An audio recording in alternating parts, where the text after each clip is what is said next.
उत्तर प्रदेश के बलरामपुर जिले में अवैध धर्मांतरण के एक बड़े नेटवर्क का खुलासा करते हुए यूपी एटीएस ने मुख्य सरगना जलालुद्दीन उर्फ छांगुर बाबा को गिरफ्तार किया है। इस रैकेट ने कथित तौर पर 3000 से 4000 हिंदुओं को निशाना बनाया, जिनमें से 1500 से अधिक हिंदू लड़कियों का धर्मांतरण कराया गया। छांगुर बाबा, जो खुद को हाजी पीर जमालुद्दीन के रूप में प्रचारित करता था, मुंबई और दुबई तक फैले अपने नेटवर्क के जरिए इस अवैध गतिविधि को अंजाम दिया। यूपी एटीएस की जांच में सामने आया कि छांगुर बाबा का नेटवर्क न केवल उत्तर प्रदेश तक सीमित था, बल्कि इसकी जड़ें मुंबई और खाड़ी देशों, खासकर दुबई तक फैली थी। जांच एजेंसियों के अनुसार छांगुर बाबा ने 40 से 50 बार इस्लामिक देशों की यात्रा की और विदेशी फंडिंग के जरिए अपने रैकेट को संचालित किया।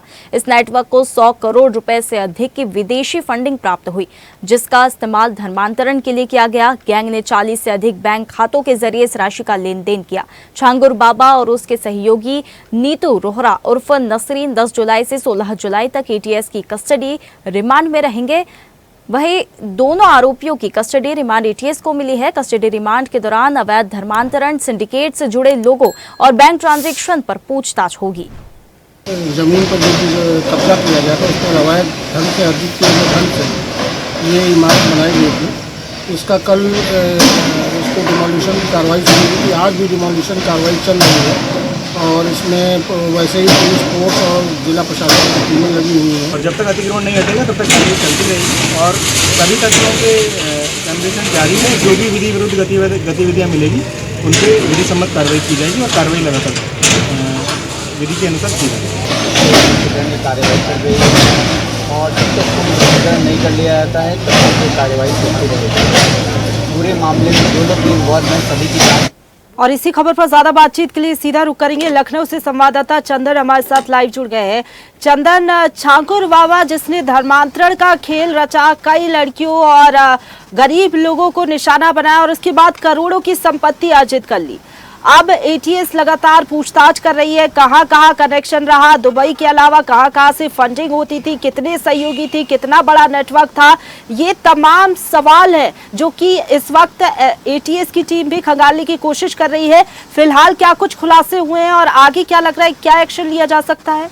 बिल्कुल, देखिए, छांगुर बाबा का जो ये पूरा सिंडिकेट था ये बलरामपुर से चल रहा था और बलरामपुर से दुबई, उसके साथ ही सऊदी अरब, तमाम जगहों से इसको फंडिंग होती थी और इसको जो फंडिंग होती थी ये बहला फुसलाकर महिलाओं को अपने कब्जे में लेता था और उसके बाद उनका धर्मांतरण कराता था। यानी उनको पैसा देकर, उनको पैसे की लालच देकर उनका धर्मांतरण कराता था। करीबन 1500 महिलाओं का उसने जो है धर्मांतरण कराया। हालांकि जब इसकी खबर एसटीएफ को लगी तो इसमें जो है एसटीएफ ने कार्रवाई करी और एसटीएफ ने इसकी गिरफ्तारी कर ली है। इसकी साथी है नीतू का भी धर्मांतरण इसने कराया था और नीतू को भी पैसे की लालच दिया था। हालांकि नीतू और छांगुर बाबा दोनों की गिरफ्तारी हुई और आज जो एसटीएफ है, पहले एसटीएफ ने गिरफ्तारी की। इस पूरे मामले पर एसटीएफ निगाह बनाए हुए थे और एसटीएफ लगातार इनसे पूछताछ कर रही थी, लेकिन उसके बाद आज एटीएस ने इनकी रिमांड ली है और इनसे एटीएस रिमांड लेने के बाद इनसे लगातार पूछताछ कर रही है।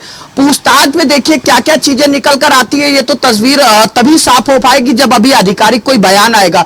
हालांकि इनसे आईबी के जो अधिकारी हैं वो भी पूछताछ करेंगे और जो एटीएस है वो भी पूछताछ करेगी। कितना बड़ा इनका साम्राज्य चल रहा था, क्योंकि उत्तर प्रदेश के बलरामपुर में रहकर और महिलाओं का धर्मांतरण कराना, हिंदू से उनको मुस्लिम बनाना और करीबन जो कई महिलाएं ऐसी थी। अभी जब मामला खुला लखनऊ में, गोपाल राय हैं, विश्व हिंदू रक्षा दल के वो नेता हैं, उनके द्वारा करीबन 40 से 50 महिलाओं का जो है घर वापसी उनको कराई गई, क्योंकि छांगुर बाबा ने उनको जो है बहला फुसलाकर उनको पैसे का जो है लालच दिया और वो पैसे की लालच में आकर उन महिलाओं ने अपने धर्म का परिवर्तन कर दिया।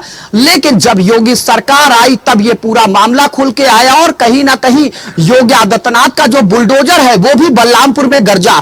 करोड़ों की जो अवैध संपत्ति थी छांगुर बाबा की, वहां पर बुलडोजर चला और 3 दिन से बुलडोजर की जो कार्रवाई है वो देखने को मिल रही है प्रशंसा। आप देखेंगे साफ तौर पे कि एटीएस ने इनकी रिमांड लिया और एटीएस लगातार इनसे पूछताछ कर रही है। आईबी के जो अधिकारी हैं वो भी पूछताछ कर रहे हैं। हालांकि रिमांड में क्या चीजें निकलकर सामने आती है तभी बताया जा सकता है, लेकिन इसको लेकर, इस पूरे मामले को लेकर आज पुलिस मुख्यालय पर उत्तर प्रदेश के कानून व्यवस्था जिनके हाथ में है, अमिताभ यश, वो 2:30 बजे एक बड़ी प्रेस कॉन्फ्रेंस भी उन्होंने बुलाई है और इसी मामले पर उन्होंने प्रेस कॉन्फ्रेंस बुलाई है।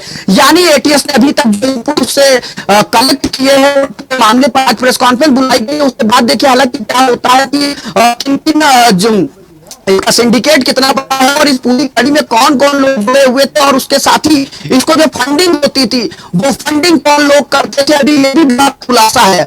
इसके साथ ये भी देखने वाली बात है कि झांकुर बाबा जो है उसके उत्तर प्रदेश सहित कई अन्य राज्यों में भी नेटवर्क का जो खाका है उसको भी जो है टालेगी। हालांकि एटीएस लगातार इस पूरे मामले पर जो है पड़ताल कर रही है और एटीएस लगातार इस मामले पर झांकुर बाबा से खुद पूछताछ कर रही है और उसका जो साम्राज्य था, जो करोड़ों का उसने तरीके से जो अपना बिल्डिंग बना रखा था, जो राजमहल बना रखा था, उस पर कहीं ना कहीं योगी आदित्यनाथ का जो बुलडोजर है जब वो गरजा तो उसको पूरी तरह से जमींदोज कर दिया गया। झांकुर बाबा से लगातार पूछताछ चल रही है। पूछताछ में झांकुर बाबा क्या क्या चीजें बताते हैं, कौन कौन इस सिंडिकेट में शामिल था और उसके साथ ही इनको फंडिंग कौन कौन करता था और इस फंडिंग के पीछे का क्या पूरा राजपाश वो इस रिमांड में सामने आएगा। हालांकि अभी लगातार जब रिमांड है उसकी न्यायालय से जब मिल गई है और रिमांड लेने के बाद लगातार चंदन सबसे ज्यादा महत्वपूर्ण है ये 7 दिन और ये रिमांड जो कि अब मिल चुकी है एटीएस की टीम को। 7 दिनों तक तमाम वो सवाल पूछे जाएंगे जो कि इस वक्त सुर्खियों में है कि कहां से फंडिंग होती थी, कितने लोग शामिल थे, कितने लोगों का धर्मांतरण कराया और जब विदेश के दौरे पर पहुंचे, दुबई पहुंचे तो वहां पर किन लोगों से मुलाकात हुई। इन तमाम सवालों की तह तक जाने की कोशिश अब टीम करेगी। फिलहाल बहुत धन्यवाद आपका हमारे साथ जुड़ने के लिए और अपडेट हम तक पहुंचाने के लिए। ताजा खबरों के लिए लाइक, फॉलो और यूट्यूब पर सब्सक्राइब कर बेल आइकन दबाएं। साथ ही हर अपडेट के लिए विजिट करें स्वदेशलाइव.com।